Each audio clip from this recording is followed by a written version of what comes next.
Good evening, London. Allow me to first to apologize for this interruption.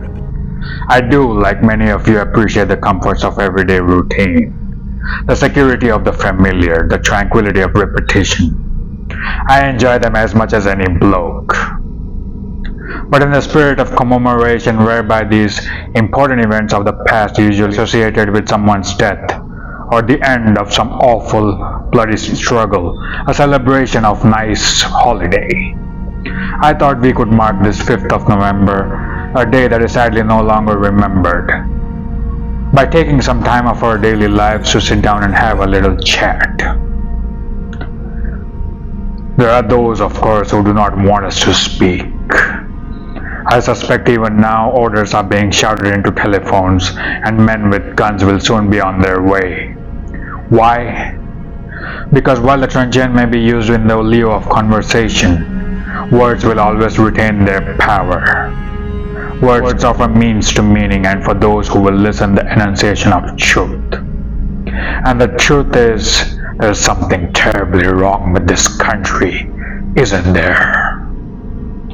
Cruelty and injustice, intolerance and oppression.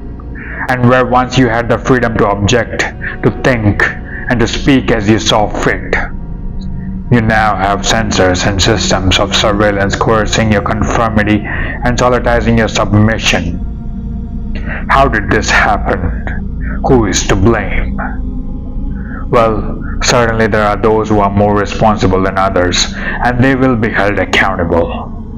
But again, truth to be told, if you are looking for the guilty, you need to look into a mirror. I know why you did it. I know you were afraid. Who wouldn't be? War, terror, disease. There were myriad of problems which conspired you to corrupt your reason and rob you of your common sense. Fear got the best of you, and in your panic, you turned to the now High Chancellor Adam Settler.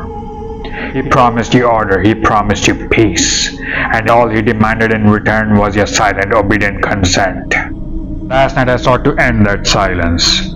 Last night I destroyed the Old Bailey to remind this country what it has forgotten. More than 400 years ago, a great citizen wished to embed the 5th of November forever in our memory.